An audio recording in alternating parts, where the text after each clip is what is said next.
You wanted God to call you to sing or Yeah. to make you successful. But then I discovered boys, and I changed my mind. Then I didn't want to get a call from God, so I used to... You wanted God to ignore whatever you're up to. At that So I point. used to run in the loo every time I thought that I was going to get some, you know, sort of religious experience. And I still sit in the loo now and write songs because I find it very... It's a good on place the to loo. be. Relaxing. Yeah, it's relaxing. All right. Well, And there are no distractions, presumably, either. The phone's not ringing and there's no radio or telly or whatever. well, there's an eye opener, isn't it? Please don't tell me some of these songs were written in the bathroom. It'll ruin the magic for me. Now, what we're going to do now is offend one of your ex-husbands. Ooh, Would you good. like to do Which that? one? Well, this is Jim Cregan. Now, tell it. Jim was with Rod Stewart, and he did a lot of guitar Cockney work. Rebel. Yeah, and Cockney Rebel. Family. Family, and we're now going to offend him, if he were listening. Okay. All right, we never dared play this to Steve Harley, all right? This is one of our regular callers who's doing a Jim Cregan. Now, you're singing on this, aren't you? I'm singing on Come Up and See Me, yeah. All right, let's have a listen to our special version. Okay. Done it all. You broke your every code.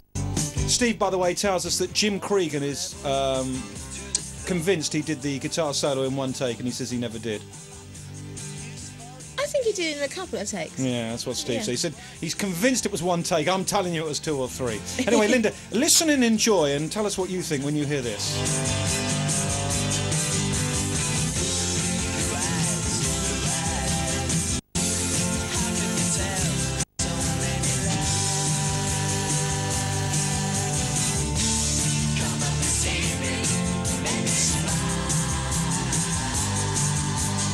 I thought I heard you I then. do, running wild. Yeah, I'm doing all. There's nothing left. All gone and run away. The laughter you can hear is because we know what's coming. We know what's coming. Listen to the guitar very, very carefully now. It's just a test, a game for us to play. Win or lose, it's hard to smile. Resist, resist. It's from yourself. You have to hide. Oh, come up and see me to make me smile. I'll do what you want. Run away wild.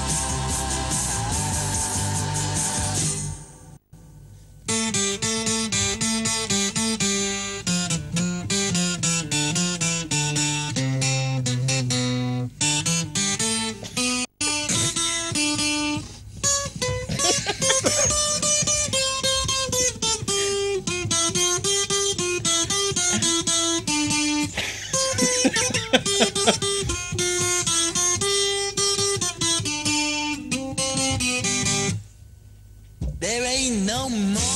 What do you reckon? That wasn't him, though, was it? No! Oh, God. Because he could play like that sometimes.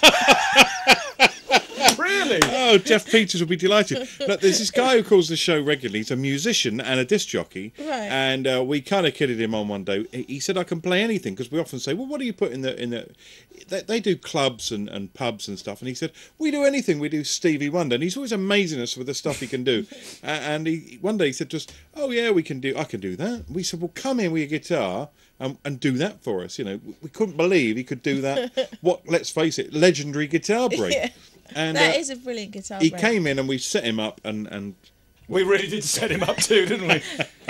and he did that, and of course we thought it was very funny. It was. But we It's wouldn't pretty play it to tricky. Steve Harley. We wouldn't. We wanted to play it to Steve Harley, but we thought No. maybe he wouldn't think it was funny. But now you told us you were singing on that song, because we can hear you. Yeah, there was me, Tina Charles, oh a yeah. girl called Liza Strike, and Steve's girlfriend at the time, who was this Dutch girl who had a hit record. See, in these days, in this day and age, you would have got a credit. Tina I Charles. do has get got credit. Do you get credit on the Yeah, label? I get royalties still. Yeah, but your name isn't on the label, is it? We've had Steve No, not on Harley the featuring Linda Lewis, Tina Charles, blah blah. No, that's before I was kind of famous, though, I think. We were just, I mean, now, like when I do the Basement Jacks things, they put featuring Linda Lewis. And so they should. You and Tina Charles, she was really young, and she had some hits in the 70s. She's not in your league, though, Linda. She's older than me. Is she? No, she's What happened to her? She's about the same age. Any idea what happened? She's to not Tina in Linda's Charles? league. I mean, Charles, I Love to Love was a great sugary disco. But she's not in Linda's league. Well, No, she doesn't write, but she's got a pretty good, powerful high voice. Yeah, and she, I had my memory of her slightly odd looking, but she was very, very young when she had those hits. Very high, kind of screechy. Yeah. So you're like a sweet bird, Linda. Imagine being married to Tina Charles, getting on the wrong side of her. No thanks.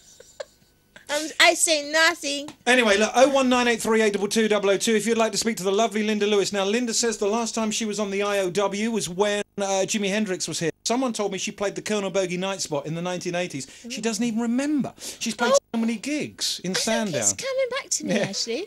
Yes. I thought it might. But no, honestly, you don't have to say that. Most people just remember the ferry. Yeah. 01983822002 and Jeff Peters. Why not ring up and apologise for that guitar solo? Then what he didn't realise was that he was strumming, and we stopped the record and just left him with his guitar. Yeah, He could hear it. He could hear it, but all the audience. And then we edited it back in. Well, on that Reach for the Truth album, there's a track called Red Light Ladies that starts it. Is it Red Light Ladies on the first track? Yeah. And What's that about then? That's about the Ladies of the Night. Yes. Yeah. And the last track is an outtake of that, and Jim is doing some funny guitar playing on there. Is he? Yeah. So he could be a bit all over the place sometimes then. Sometimes, yeah, but you know, you do that. I mean, everybody does, and you're just. We're back with the lovely, gorgeous Linda Lewis and DJ Jeff Peters, the man who mutilated that Jim Krieger. This is Jeff. This is Linda Lewis. Oh, Linda, you have to put your headphones on for this. Okay, yeah. Hi, Jeff. Hi guys, how you doing? Hi, all right? Jeff. And a very good afternoon to you, Linda. Linda, yes, I was that man, and I was set up for that. They didn't tell me they were going to do it. I know. How awful. Linda, it's a pleasure to talk to you because I've seen you twice on the stage. I don't know whether you can cast your minds back to around about 1970, it might have been 71. You came to Portsmouth Guildhall supporting Family. Oh, right. And their van broke down, and the upshot of it all was that I don't know how long a spot you were originally booked for, but I do remember that you were on stage for something approaching an hour and a half, and you held 2,200 people spellbound with your voice and an acoustic guitar, and I was knocked out. And what knocked me out even more was about 25 years or so later, I saw you at the same venue supporting Errol Brown on his tour. And damn me, you still look the same, and that voice is still the same. How on earth do you keep that voice in trim? It's wonderful.